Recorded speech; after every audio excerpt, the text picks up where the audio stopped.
Bonjour, et aujourd'hui c'est une vidéo un peu spéciale puisque je me résous à faire ce à quoi je pensais depuis déjà fort longtemps, qui est de vous présenter la pile de livres qui s'accumulent régulièrement et qui se renouvellent régulièrement depuis parfois des années, c'est-à-dire des livres que je dois lire, la pile de livres à lire. Alors je vous présente mon placard à vêtements, dans lequel on trouve notamment les draps aussi en bas, il n'y a pas que des vêtements à moi. Et ensuite il y a un certain nombre de choses, en fait vous voyez rien et c'est pas plus mal. Et donc dans ce placard, bien voilà, ça a beau être les vêtements, j'ai fini par mettre il y a quelques mois et à ranger de manière à peu près ordonnée depuis quelques mois les livres que je dois lire, la pile de livres à lire. Alors si on regarde cette pile, on va en faire le tour tout à l'heure, on se rend compte que eh bien, je pourrais m'arrêter d'acheter des livres pendant quelques mois et je pourrais à ce moment-là épurer cette pile, mais enfin il n'y a pas tellement de problème parce que même si je ne fais pas ça, eh bien, je continue régulièrement à aller prendre dans cette pile-là et à la faire malgré tout diminuer. Alors évidemment, comme au fur et à mesure que j'achète des livres, il s'en ajoute, c'est un peu quelque chose d'interminable, ou never ending story en quelque sorte. Alors qu'est-ce qu'on a sur cette pile à livres? Cette pile de livres à lire, qu'est-ce qu'on a? On a plein de livres, c'est normal, il y en a, je sais pas, 20, 30, je pourrais pas dire. C'est vraiment en vrac, c'est-à-dire que c'est en fonction, parfois il y a des périodes, il y a des strates de livres qui sont là depuis 2 ans, depuis 1 an et demi, depuis 6 mois, et qui sont ensemble en fonction du moment où on me les a offerts, au moment où je les ai achetés, mais il y a aussi des strates, on va dire, mélangées. Par exemple, Partition de Louise Ramier, le dernier livre des éditions Louise Bottu, eh bien c'est un des tout derniers arrivés sur la pile. Et Les larmes d'Ietse de Zohar Ravaloson, je l'avais acheté en même temps que d'autres livres de Zohar Ravaloson, il y a quelques temps déjà, et je ne l'ai toujours pas lu, honte à moi. Mais c'est pour dire, voilà, c'est l'occasion, je ne vais pas parler des livres, parce que je ne les ai pas lus, mais c'est l'occasion aussi pour moi de dire ce qui compte pour moi, quels sont des auteurs qui comptent pour moi, même si j'ai pas encore eu le temps de tout lire, il y a vraiment des auteurs très importants. Milton Atum, autre auteur très important, et ça c'est un livre paru en septembre dernier, j'ai dû l'acheter à cette occasion-là d'ailleurs, au moment de la rentrée littéraire, et Milton Atum, j'aurai éventuellement l'occasion d'en reparler, écrivain brésilien très important. Ça, c'est sur ma pile de livres à lire. C'était un cadeau de Noël fait à mon épouse. Et elle l'a lu, elle a bien aimé, et moi je ne l'ai pas encore lu. Brûlé d'Ariadna Castellarnau, et c'est traduit par Guillaume Contré. Guillaume Contré, je vous en ai parlé, il est l'auteur d'un roman très très beau qui s'appelle Discernement aux éditions Louise Bottu. On n'en sort pas. Tiens, ça, c'est sur la pile de livres à lire depuis super longtemps. Super longtemps, ouais, c'est publié début 2017 et j'ai dû l'acheter à l'époque. Koala de Lucas Berfos aux éditions Zoé, traduit de l'allemand par Lionel Feldschlein. Ça, c'est sur la pile de livres à lire depuis au moins 1 an. Et j'ai honte de ne pas encore l'avoir lu parce qu'il paraît que c'est absolument essentiel. C'est un vrai chef-d'œuvre.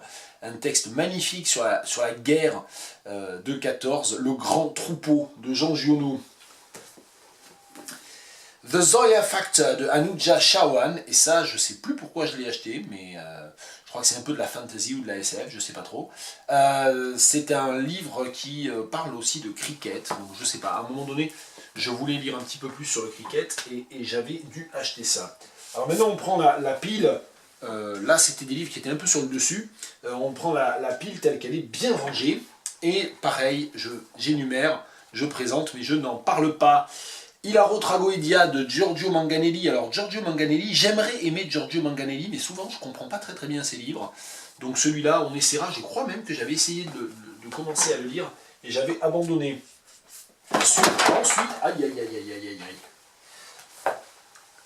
Jean-Michel, tu n'as rien vu. Alors ça, ce sont des livres, ils ne sont pas abîmés en plus. Contrairement à François Long, moi je ne fais pas exprès de faire tomber les livres. Je suis juste très maladroit. J'essaie d'être concentré sur l'écran, sur le placard, sur plein de choses en même temps, et ça ne marche pas. Ça, ce sont 2 livres des éditions Louise Bottu que je n'ai pas encore lus, mais que j'ai récupéré le mois dernier en rendant visite à l'éditeur. L'équation du nénuphar de Pascal Petit, et je veux le lire, ça fait vraiment partie des livres que je vais lire dans la foulée, donc j'en reparlerai bientôt. Et Ozu de Marc Pautrenne. Qu'est-ce qu'on a ensuite? Ça va être traduit. Javier Cercas, Le Mobile, traduit de l'espagnol par Elisabeth Beyer et Alexandra Grujicic. aux éditions Actes Sud. Javier Cercas, je ne le présente pas, Les soldats de Salamine, etc. Branimir Stjepanovic, et ça c'était un livre qui a été réédité par les éditions, qui est une réédition des éditions Tusitala en 2019, donc je l'ai acheté il n'y a pas longtemps celui-là. J'avais commencé à le lire et puis j'étais pas in the mood et donc j'ai arrêté. Donc je recommencerai. La bouche pleine de terre, traduit du serbe par Jean Desca, et c'est un livre qui apparemment a été vraiment très important au début des années 80, qui a vraiment rencontré un succès d'estime au début des années 80 et qui n'était plus disponible. Donc merci aux éditions Tusitala. Le dernier livre de Jean-Christophe Bailly, depuis le temps que je voulais l'acheter, j'ai fini par l'acheter, mais je ne l'ai pas lu encore.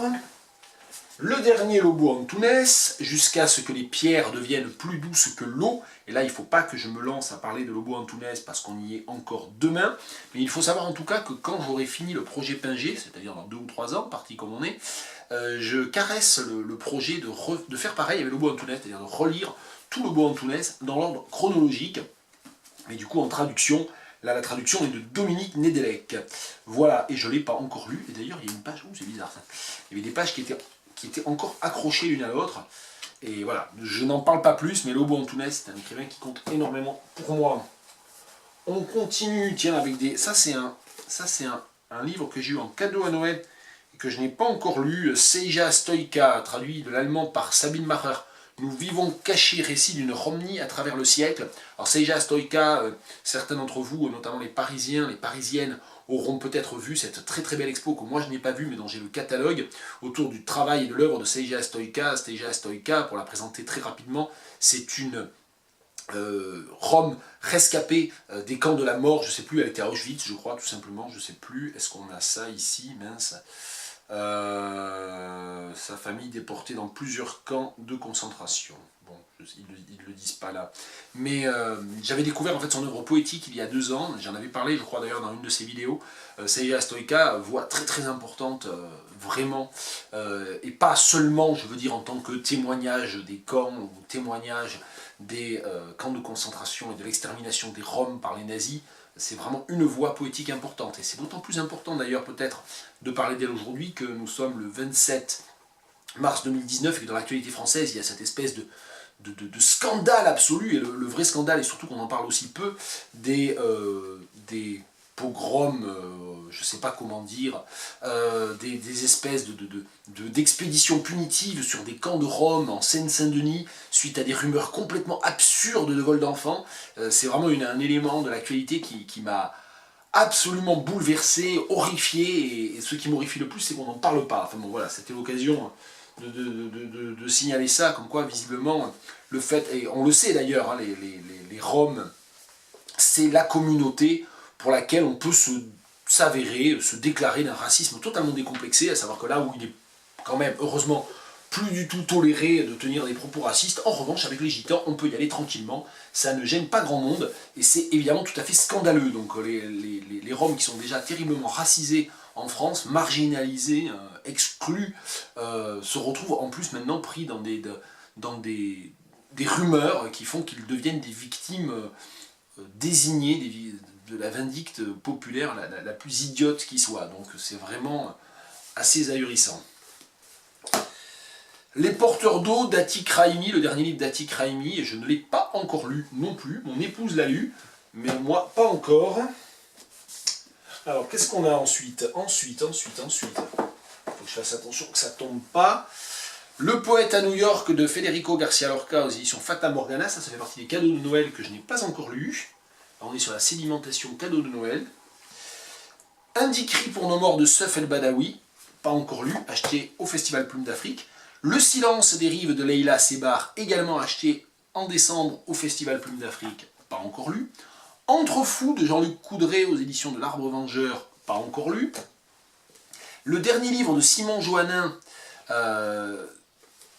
de Capucine et Simon Joannin, donc il y a un double, ils l'ont écrit à 2. Nino dans la nuit, j'avais acheté ça tout de suite dès que je l'ai vu sortir, parce que Simon Joannin, c'est cet écrivain, ce très jeune écrivain, qui a fait un premier livre très beau, L'été des charognes, il y a 2 ans. J'en avais parlé d'ailleurs dans Je range mon bureau. La pile devient assez impressionnante, il faudra que je range tout ça dans le placard de la pile de livres à lire. Ça, c'est un livre de Monique Roffey, Archipelago, que je n'ai pas encore lu. Et si mes souvenirs sont bons, j'ai acheté ça d'occasion il n'y a pas très longtemps. C'est une auteure de Trinité et Tobago, je crois. Et c'est un livre qui parle énormément de changement climatique. Donc, je crois, hein. Si je me souviens bien, c'est ça. Oui, c'est ça. Monique Roffey was born in Port of Spain, Trinidad, and educated in the UK. Voilà, bon, à suivre. À lire quand même assez bientôt. Il y a peu de livres en anglais sur cette pile.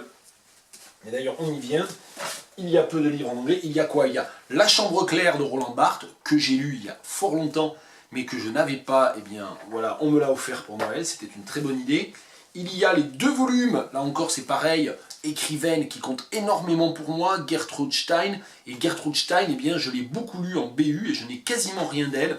Donc j'avais un petit peu indiqué comme une bonne idée de cadeau de m'offrir les 2 tomes de la Library of America, il n'y a pas tout loin de là, mais les 2 tomes de la Library of America des œuvres de Gertrude Stein, et je les ai eus pour Noël, mais j'ai pas eu le temps encore de les ouvrir. Je vais arrêter de faire tout sur la même pile, ça va mal finir cette histoire-là. Ensuite, qu'est-ce qu'on a? Oh là là, on a plein de... Alors ça, souvent dans les piles de livres à lire, chez moi il y a ça aussi, il y a tout un tas de petites cartes, de petits bazars, de petits marque-pages, parce que quand on a autant de livres à lire, eh bien évidemment il faut des marque-pages, d'autant que souvent j'utilise plusieurs marque-pages pour un seul livre. Sirius Blooms at Night de Shani Mutu, elle aussi c'est une écrivaine de la Caraïbe, pas lue encore. Kintu de Jennifer Nansumbuga Makumbi, elle je crois que je l'ai lu sur la recommandation de Nnedi Okorafor, mais je ne l'ai toujours pas lu en fait, enfin je l'ai lu, je l'ai acheté, sur la recommandation de Nnedi Okorafor et je ne l'ai toujours pas lu. C'est un gros livre, hein, c'est un gros pavé de 400 pages. Et Jennifer Nansumbuga Makumbi, c'est une nouvelliste et romancière ougandaise. J'ai lu une nouvelle d'elle il y a déjà un certain temps. Et voilà, j'avais bien aimé, mais vous voyez, là, ça va être compliqué. Je ne sais pas quand est-ce que je vais lire tout ça. Il y a encore 2 livres des éditions du Réalgar que l'éditeur Daniel Damar m'avait fort gentiment envoyé il y a quelques temps. Et ces 2-là, je ne les ai pas encore lus. J'ai lu tous les autres, mais ceux-là, je ne les ai pas lus encore. Les Tectoniques d'Antoine Choplin avec les dessins de Corinne Pénin. Et Mais il y a la mer de Michel Duguay, toujours dans la collection L'Or Piment. Et bien quand on ne parle pas des livres, qu'on se contente de montrer les couvertures, ça va plus vite. On termine avec quoi? Ouh là là, un gros morceau. Ceux qui suivent les épisodes de Je range mon bureau savent déjà de quoi il retourne. Je n'ai pas parlé du tome 3, mais je l'ai lu. C'est The Familiar de Mark Z. Danielewski. Et le The Familiar de Mark Z. Danielewski, je ne me lasse pas d'en parler ou de présenter ce projet. C'est un livre théoriquement prévu pour être en 27 volumes. Et là, vous avez le tome 4 et le tome 5, le volume 4 et le volume 5. The Familiar, c'était prévu qu'il y ait 27 volumes. Chaque volume fait 880 pages et dans chaque volume, il y a des jeux sur les polices de caractère, les personnages, les photos, les incrustations d'images, les typographies. Je vais ouvrir au hasard, tiens, au hasard, le volume 5, qu'on voit un peu ce que c'est. Voilà, ça c'est un personnage, c'est un enquêteur d'origine turque sur la côte ouest des États-Unis. Il y a des pages parfois avec très peu de texte, vraiment une phrase par page, et puis il y a des pages beaucoup plus denses. Voilà, et alors The Familiar, donc il y a beaucoup de jeux sur la typographie, sur les graffitis, voilà. Donc je sais pas, parce que ça, le tome 5, je ne l'ai pas encore lu. Donc j'ai lu les 3 premiers tomes, les 3 premiers volumes. Je crois que j'ai jamais parlé du 3e, mais j'ai du mal à parler de ces livres, parce que c'est tellement foisonnant, ça part tellement dans tous les sens, c'est tellement compliqué en fait à suivre et à s'approprier, que j'ai un peu de mal à en parler. Peut-être que j'en parlerai quand j'aurai fini de lire les 5 volumes. Là, j'avais lu les 3 premiers presque d'une traite, en 1 mois et demi, ça m'a été offert pour Noël en fait. J'avais lu les 3 premiers volumes vraiment d'une traite jusqu'aux vacances de février, donc 1 mois et demi à tout casser. Là j'ai marqué une pause, et ça c'est toujours assez dangereux. Enfin, ils sont dans la pile de livres à lire, ça n'est pas forcément bon signe, parce que comme vous l'avez vu, dans cette pile de livres à lire, je l'ai dit, il y a des livres qui y sont depuis 2-3 ans, mais enfin la majorité, l'immense majorité d'entre eux, je m'en rends compte, sont là depuis moins d'1 an. Donc normalement, si je refais cette vidéo dans 1 an, la majorité de ces livres n'y seront plus. Voilà, on peut toujours rêver, en tout cas. Bien, bonne journée, c'était une vidéo d'une nouvelle série, une série qui est appelée à être très très rare et très occasionnelle, bien sûr, les livres à lire, ou la pile de livres à lire dans mon placard à vêtements. Bonne journée.